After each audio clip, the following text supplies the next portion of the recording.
Ratio, responsibility, attitude, teamwork, innovation, and open communication.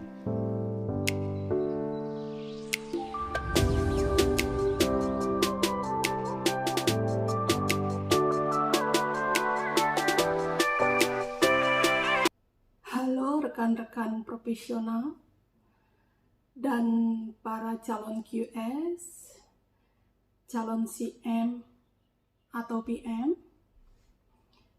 Kita bertemu lagi untuk sharing metode procurement. Pada video yang lalu saya membahas tentang pembagian metode procurement dan pengertiannya, di mana ada dua golongan besar, yaitu metode procurement tradisional yang terdiri dari 5 tipe yang berdasarkan pada Bill of Quantity atau FOMBQ, Bill of Approximate Quantity atau BAQ, gambar dan spesifikasi, daftar harga satuan, biaya diganti atau cost reimbursement, dan metode procurement alternatif yang terdiri dari metode rancang bangun atau design and build, manajemen contracting atau MC, manajemen konstruksi, manajemen project, dan joint venture atau GP. Kali ini saya akan menyampaikan keuntungan dan kerugian dari masing-masing metode tersebut.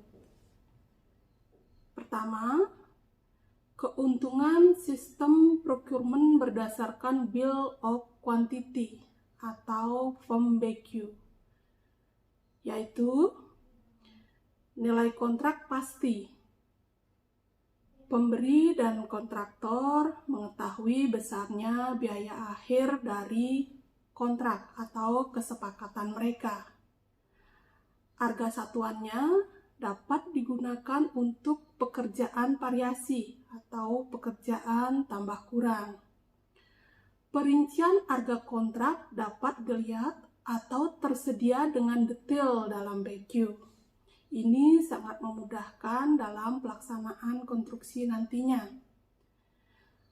Adapun kerugiannya adalah perlu waktu yang cukup lama untuk menyiapkan dokumen tender.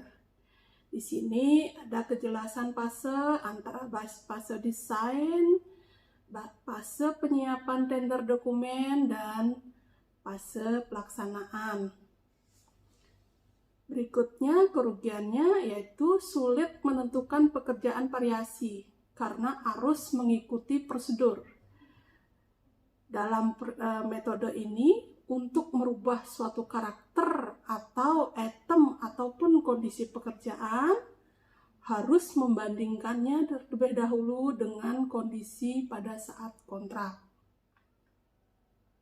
Yang kedua, keuntungan sistem procurement berdasarkan Bill of Approximate Quantity atau BAQ.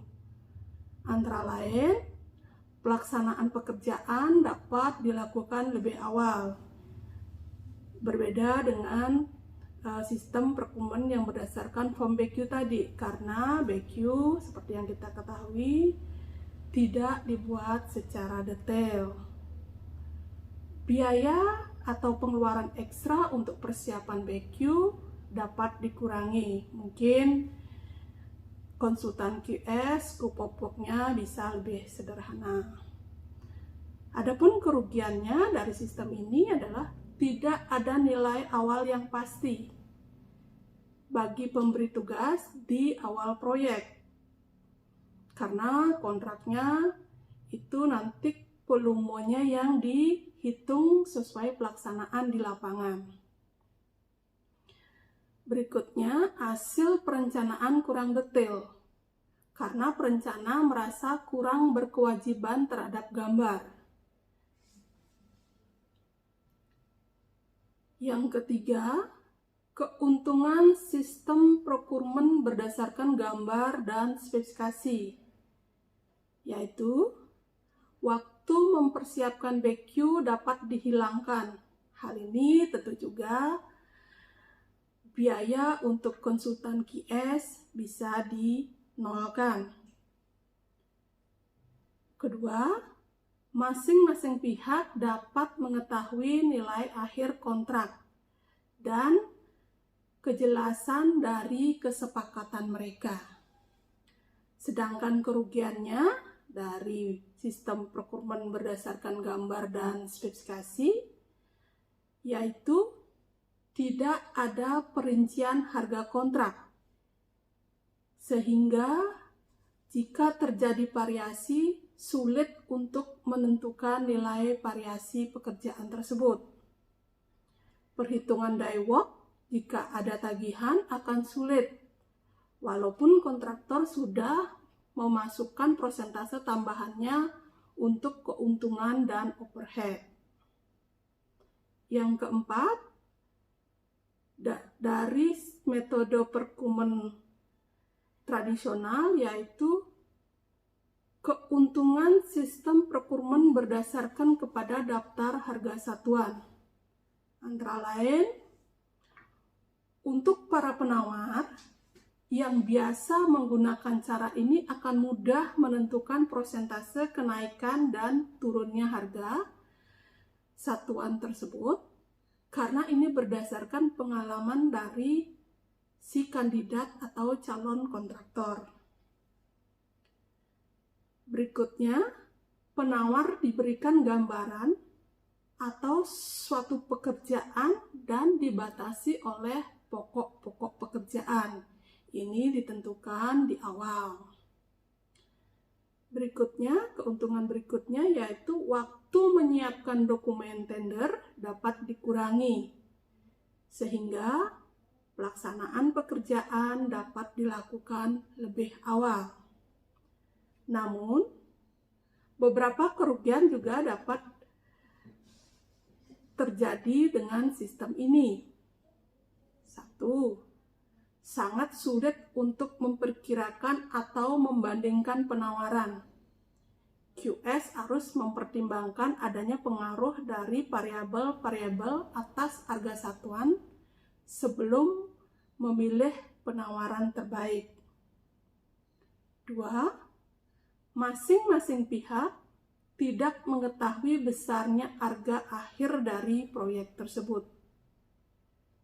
Yang ketiga, kemungkinan adanya perbedaan antara nilai kontrak dengan biaya aktual dari pekerjaan yang cukup signifikan akibat dari perkiraan awal volume pekerjaan yang disiapkan atau diajukan oleh kandidat kontraktor. 5. Keuntungan sistem procurement berdasarkan biaya diganti atau cost reimbursement. 1. Waktu menyiapkan dokumen lelang bisa dipersingkat atau dikurangi. Pelaksanaan pekerjaan bisa dilakukan seawal mungkin. Sedangkan kerugiannya adalah tidak telitinya atau pastinya nilai akhir proyek, membuat masing-masing pihak tidak yakin dengan komitmen atau kontrak yang telah mereka sepakati. Total biaya biasanya akan lebih besar dari cara atau metode lain, apalagi kontraktornya tidak qualified atau kurang qualified. Pencatatan dari pengeluaran kontraktor harus diteliti sebaik mungkin oleh pemberi tugas. Tentunya akan ada biaya atau tab ekstra untuk meneliti atau menyusun list atau bon-bon yang diajukan oleh kontraktor. Risiko sepenuhnya ditanggung oleh pemberi tugas. Di sini kalau kontraktornya kurang cakap, kemungkinan terjadinya pekerjaan pengulangan atau kesalahan itu resikonya sepenuhnya berada pada pemberi tugas. kecuali ada kesepakatan lain di awal kontrak. Selanjutnya, metode procurement alternatif. Untuk metode procurement alternatif, keuntungan daripada sistem procurement rancang bangun atau design and build. Pertama, sistem ini memberikan satu penanggung jawab atas perencanaan dan pelaksanaan pekerjaan, yaitu kontraktor. Satu organisasi yang berkomunikasi dengan pemberi tugas. Adanya komunikasi yang dekat dan mudah antara perencana dan pelaksana, karena mereka berada dalam satu sisi, yaitu di kontraktor. Dengan cara ini akan didapat satu sistem terpadu dari perencana dan pelaksana untuk lebih dapat mewujudkan keinginan pemberi tugas. Kemungkinan akan ada penghematan biaya atau dapat menghindari overlapping desain. Kecenderungan untuk kata atau istilah mereka dan kita bisa ditiadakan karena perencana dan kontraktor berada dalam satu atap. Tanggapan yang cepat akan didapat dalam menghadapi kekurangan bahan dan tenaga kerja. Tentu di sini juga biaya pengurangan waktu perencanaan dan pelaksanaan yang akan mengurangi biaya konstruksi secara keseluruhan. Yang terakhir, keuntungan design and build tentunya adalah efisiensi perencanaan, di mana nanti dalam hal design and build, karena kontraktor berpengalaman, dia akan bisa mengoptimalkan dari desainnya atau perencanaannya terkait dengan metode pelaksanaan, spesifikasi material, dan tingkat kesulitan di dalam pelaksanaan tersebut. Untuk design and build, selain keuntungan tadi, tentunya ada kekurangan atau kelemahannya juga. Antara lain, sulitnya menentukan pekerjaan variasi karena pemberi tugas tidak membuat perencanaan. Oleh sebab itu, pada saat pengesahan perencanaan harus dibuat selengkap dan sedetail mungkin. Value for money dari bangunan tersebut harus secara hati-hati dievaluasi oleh tim teknis pemberi tugas. Jika tidak dilakukan, akan mengakibatkan sia-sianya proyek tersebut karena tidak sesuai dengan yang diharapkan oleh pemberi tugas. Ini juga riskan jika yang ditunjuk adalah kontraktor kecil atau yang kurang qualified. Keuntungan sistem manajemen contracting atau MC. Pekerjaan dapat dikerjakan sedini mungkin. Adanya overlapping atas perencanaan dan pelaksanaan. Adanya ahli-ahli dari kontraktor yang dapat membantu proses perencanaan. Kontraktor dapat mengetahui keinginan daripada pemberi tugas. Karena paket-paket pekerjaan dilelang pada waktu yang berdekatan dengan waktu pelaksanaan, maka harga yang didapat cukup akurat dengan menggunakan perencanaan yang cukup lengkap. Pada proyek yang perencanaannya kurang jelas, seperti pada proyek perbaikan, maka paket pekerjaan yang dikerjakan belakangan dapat ditunda sampai mendapatkan informasi lengkap dari lapangan. Adanya kompetisi dalam menentukan besarnya upah atau fee di antara para penawar pada tahap pertama dan juga pada subkontraktor pada tahap selanjutnya. Waktu pelaksanaan yang berkurang karena adanya overlapping antara perencanaan dan pelaksanaan. menghilangkan kecenderungan mereka dan kita dengan menyatukan perencanaan dan pelaksanaan. Sedangkan kerugian dari sistem MC adalah tidak pastinya nilai akhir dari proyek. Adanya kesempatan perubahan dari rencana selama masa konstruksi atau selama masa pelaksanaan. Ini akan mengakibatkan timbulnya pekerjaan variasi yang cukup besar. Arsitek mendapat tekanan untuk segera membuat detail perencanaan mengingat waktu yang ditentukan oleh MC. Selanjutnya, keuntungan yang bisa didapat dari sistem manajemen konstruksi. Antara lain, pelaksanaan kegiatan konstruksi lebih terpadu dalam satu sistem pengelolaan proyek. Dekatnya hubungan antara manajemen konstruksi dengan perencana akan mengakibatkan adanya identifikasi yang cepat dalam mengambil keputusan yang berhubungan dengan masalah teknis. Perencanaan detail dapat terus berjalan sejalan dengan pelaksanaan, sehingga memungkinkan paket-paket pekerjaan minor dilelang walaupun perencanaan belum sepenuhnya selesai. Hal ini akan membantu mengurangi waktu pelaksanaan. Karena kontrak kerja yang ada merupakan kontrak langsung antara pemberi tugas dengan kontraktor ataupun subkontraktor, maka hal ini akan sangat membantu komunikasi antara keduanya dalam kaitan dengan pembayaran, terminasi, perpanjangan waktu, dan lain-lain. Kelemahan atau kerugian dari sistem MK ini adalah pemberi tugas mempunyai beberapa titik komunikasi. Ada dengan perencana, tim MK, dan para kontraktor pelaksana ataupun spesialis dan subkontraktor lainnya. Pemberi tugas tidak tahu komitmen biayanya sampai paket pekerjaan terakhir ditunjuk.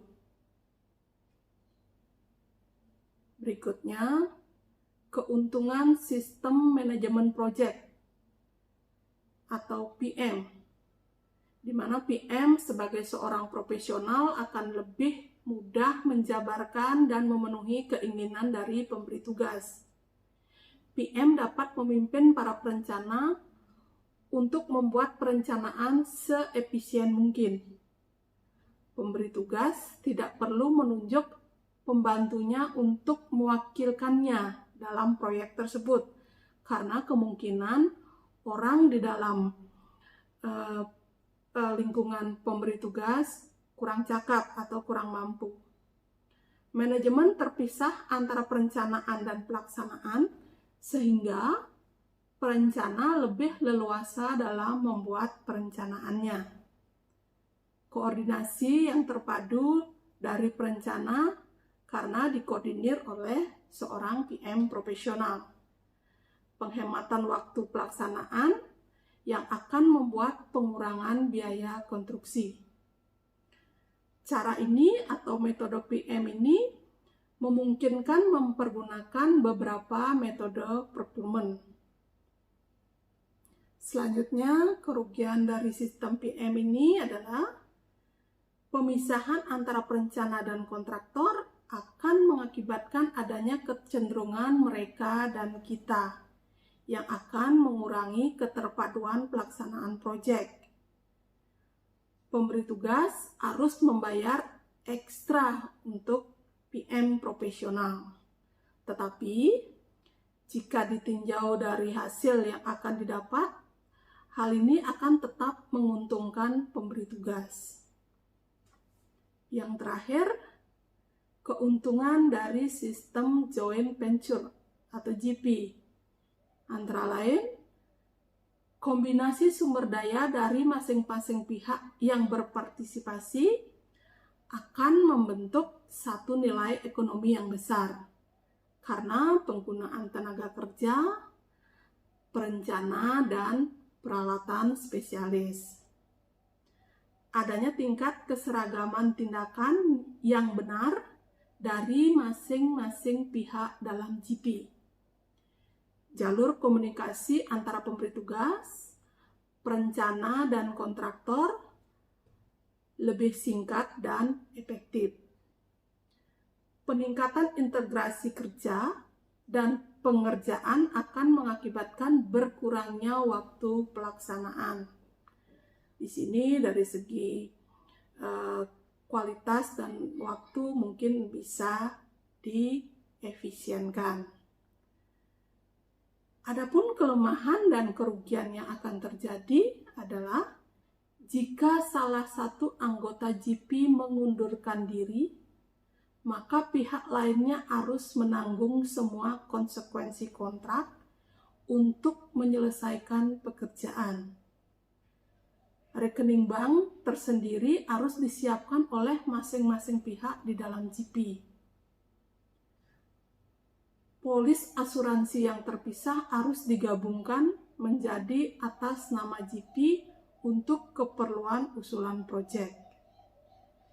Tim manajemen khusus dengan seorang pemimpin harus ditunjuk oleh GP, peserta GP, untuk membuat keseragaman tindakan. Tentunya dari masing-masing metode tersebut, jenis dan syarat kontrak yang dapat digunakan akan berbeda pula, baik yang mengacu kepada SNI, GCT atau The Joint Contract Tribunal, ataupun dari PIDIC sendiri. Jadi, tunggu pembahasan saya di video-video selanjutnya. Terima kasih. Oh ya, buat yang request proses tender dan strategi memenangkan tender, akan saya akomodir. Jadi, silahkan subscribe channel ini supaya Anda mendapat notifikasi video-video baru dari kami. Salam.